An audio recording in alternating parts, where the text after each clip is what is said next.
Well, Richard, we've been into this facility for about a year now, something like that, isn't it? Just a little over a year. Can you go back and remember how we got here and that type of stuff? I mean, we came out of a what, 11,000 square foot dark, dingy dealership.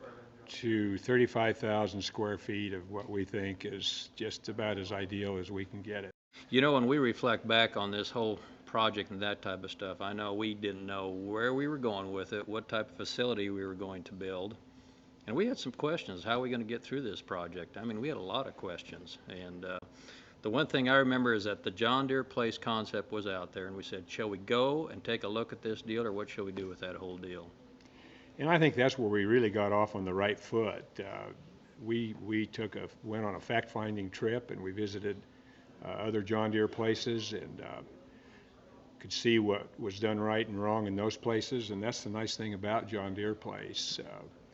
We had the ability to be flexible and do some of our own things. Yeah, I know. I know the first time when we talked about it, I said, well, it's going to be a cookie cutter mold. John Deere Place is going to make us do exactly what they tell us to do. And I didn't want to go there. I wanted to be a little more creative with what we did, because I wanted to have the John Deere Place look, but I really wanted to do some creative type things. You know, when we look at some of the soffit lines we have, when we look at some of the toy areas that we have, the parts way, we got a lot of good fixturing and stuff for retail merchandising and stuff. I want to do some things flexible. Oh, those are all exciting things, and you know, Lauren, to tailor it to our individual area and our tastes, with even down to the artwork on the walls. Take, for example, this literature rack here. You won't find this in other John Deere places yet. The barnyard scene over here at the end of the showroom. These are all things that the customers accept, the employees buy into, and it just makes a total experience. Well, they get excited about it. Yeah. I know when we came on in, that wow factor of people saying, this is neat. Well, you know, with all the emphasis on green nowadays, the plowshare ties right into that concept. The whole concept here is returning to the earth, the soil. The plowshare, of course, that's where Deere got started. The grass entryway here, the tile, and the shovel fronts on the end caps. People feel real good about that. They do. You know, you were talking about the literature rack here, and again, I guess this again was one area where I was saying, you know, the last thing I want to do is to put up a facility like this and then wallpaper the walls with literature. And we came up with a literature rack here, sort of a 6-drawer type deal where we can put all of our literature in, and then the customer can come, we can go ahead and bring that literature out. It seems to be a gathering point for customers when they're waiting to see us part of the sales force. All the sales staff can see from their offices who's collected out here. And so people like this. The kiosk is located here, and they can look at that, but it's just been a real addition. To where people can stand here. And again, you talked about the offices. I think that was the one thing you and I really worked on, again, is to make sure the visibility throughout the facility, that everybody could see on through. We got a lot of glass in the offices so that you could see on through who the customers were in. Another thing we looked at is the flow of how the people come on in here, how our customers come in, which doors do they use, how does that flow enter the building, then also how do the employee flow with our service pods and all that type of stuff, trying to figure out what is the best flow. So we spent a lot of time with that deal. Yeah. You know, that's interesting that you mentioned that. 90% of our customers use the corner entrance front door. Okay. And of course, the first thing they see is Susan, our receptionist, and that's where the customer experience all starts. That's where it starts. And if she is away from her station and misses them, any one of the sales staff can see the customer. We like to acknowledge the customer. We like to treat them like we like to be treated.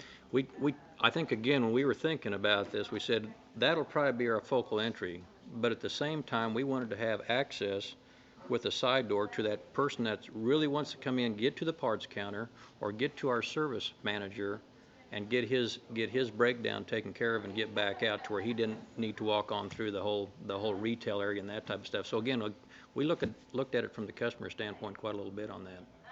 And that's all measured with the customer response. And the customers, they share with us their feeling of how they accept this when they walk in, and they are very happy with it. They feel that this is their John Deere dealership. I agree. Yeah, that's neat. You know, one of the areas that we also took a look at in the design of this is doing some in-floor heating and some of that kind of stuff. Again, we had a budget where we wanted to keep under that budget line, but again, we also said, hey, if we're going to do it, let's do it right. And one of those was the in-floor heat. And again, it's winter right now. Is that working out pretty good for you? The technicians love it. It's worked out very, very well. And I don't think we do it any other way. Yeah. And plus, we're burning our waste oil in the boiler system to efficiency and that whole thing. You know, again, this whole energy deal is a big concern for us. So That's right. That's been a good part of it. And then again, we looked at safety.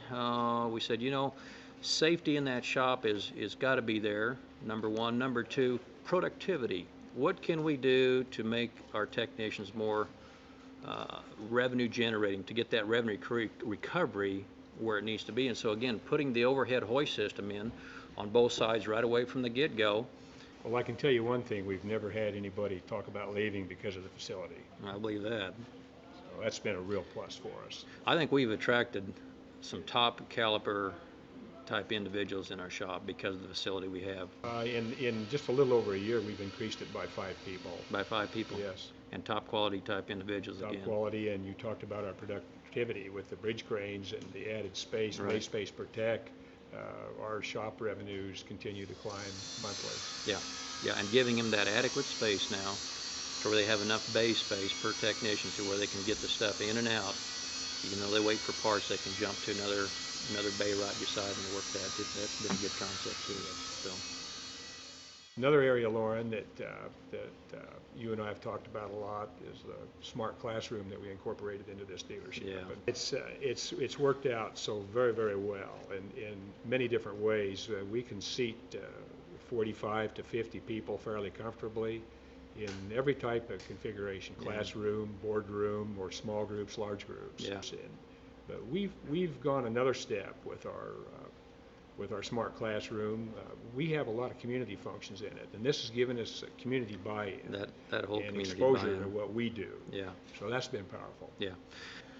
When we looked at doing a lot of the clinics, say like an AMS clinic or a cedar clinic or even part of a combine clinic or whatever, every time we have to clear out some of that shop space to seat a group of people in, we lose that revenue during that time.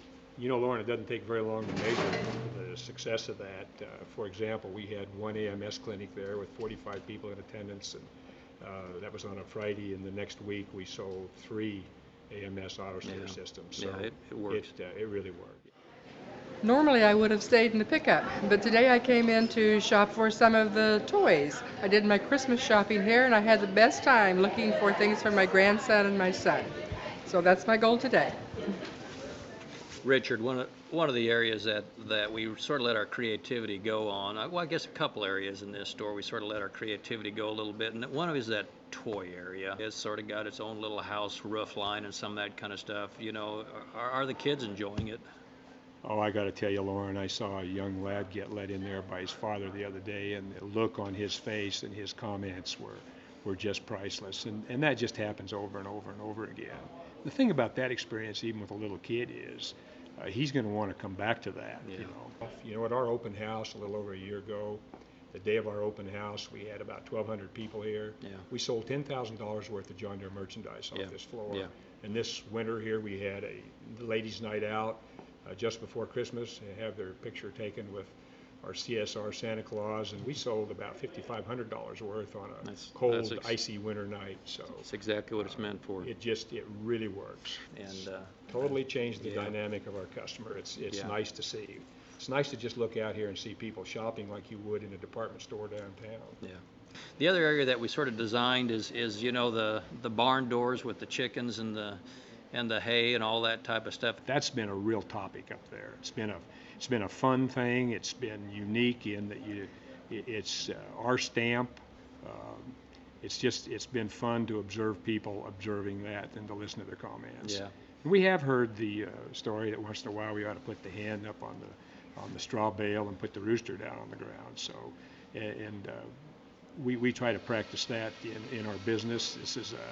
This is a man and wife, a he and she business.